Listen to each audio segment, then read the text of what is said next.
నాకంటూ ఒక వే ఉండేది. ఇప్పుడు ఏది కాకుండా అయ్యాను. But I will get him back. Audio call ఒకటి వచ్చింది బయటికి, అది విన్నాను. దాంట్లో అవును. పదే పదే మీరు తిడుతున్నాను. తిడుతున్నారు సాయి అని, అండ్ బిగ్ బాస్ అన్నపూర్ణ స్టూడియోకి వెళ్తాను నాగార్జున గాడు అని చెప్పి. ఏంటది ఆ కన్వర్సేషన్ ఏంటి?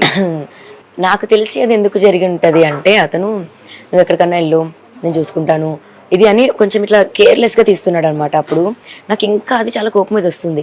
అండ్ నాకు అప్పుడు అవసరం, ఒక మనిషి అన్నది అవసరం. ఆ మనిషి అవసరంకి కూడా అతను పట్టించుకోకుండా ఉన్నాడు. అండ్ నాకు దెబ్బలు తగలే. ఇంకా కొట్టాడు ఇవన్నీ నేను ఇంకా ఇది చెప్పలేను. నా బ్లడ్ మాకు చూపించారు. నాకంతా బ్లడ్ ఇది అవుతుంది. ఎందుకు కొట్టారు అసలు రాస్తారు నా గొడవ ఇంకంతా. సో పర్టికులర్గా ఈ రీజన్ అనే ఇది కాదు, ఇష్యూస్ అవుతుండే మాకు. ఇంకా అంటే కొట్టేంత స్థాయిలోనా అయ్యాయి. బట్ ఏం జరిగినా ఇన్ని రోజులు చెప్పలేదు. ఇంకా తప్పకే ఈ సంవత్సరం బయటికి రావాల్సింది. అంటే ఈ సెప్టెంబర్ తర్వాత మ్యాన్ హ్యాండ్లింగ్ జరిగిందా మీ పైన? బిఫోరే జరిగిందా ఇష్యూ? బిఫోర్ లేదు, తర్వాతే జరిగింది. అంటే ఈ ఇష్యూతోనే అతను ఎప్పుడు నా మీద చేయలేకపోయాడు, ఎప్పుడు. ఓకే.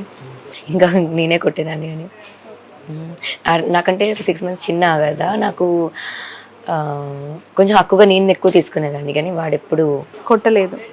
బట్ మీ అడ్వకేట్ మీ పైన దాడి చేశారు అని చెప్పి కొన్ని ఫొటోస్ చూపించారు. జరిగింది అది.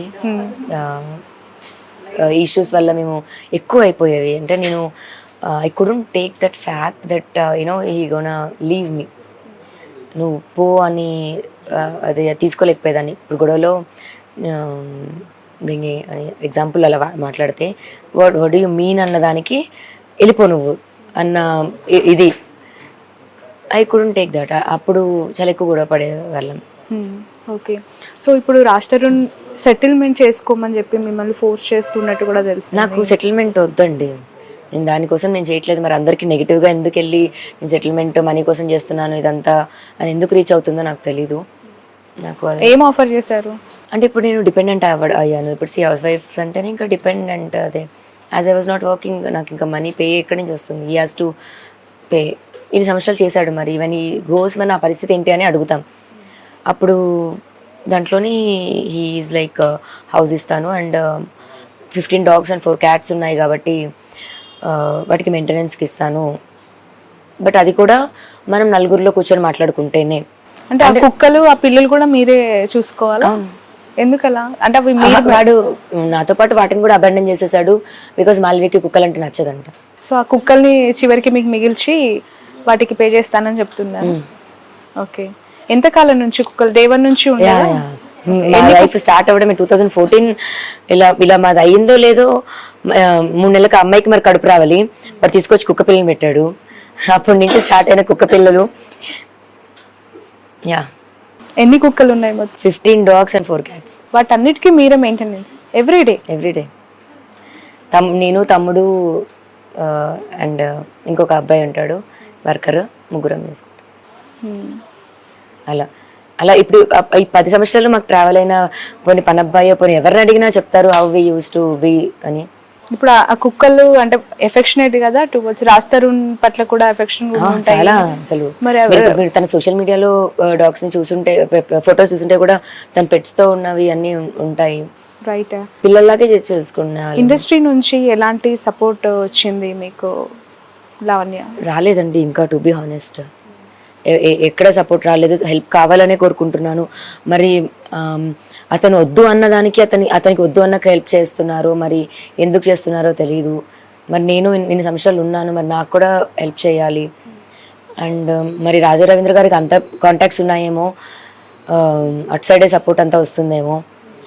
నేను కూడా హెల్ప్ అడుగుతున్నాను అండ్ నాకు కూడా హెల్ప్ కావాలి. ఓకే. అంటే ఎవరినైనా రిక్వెస్ట్ చేయాలనుకుంటున్నావా?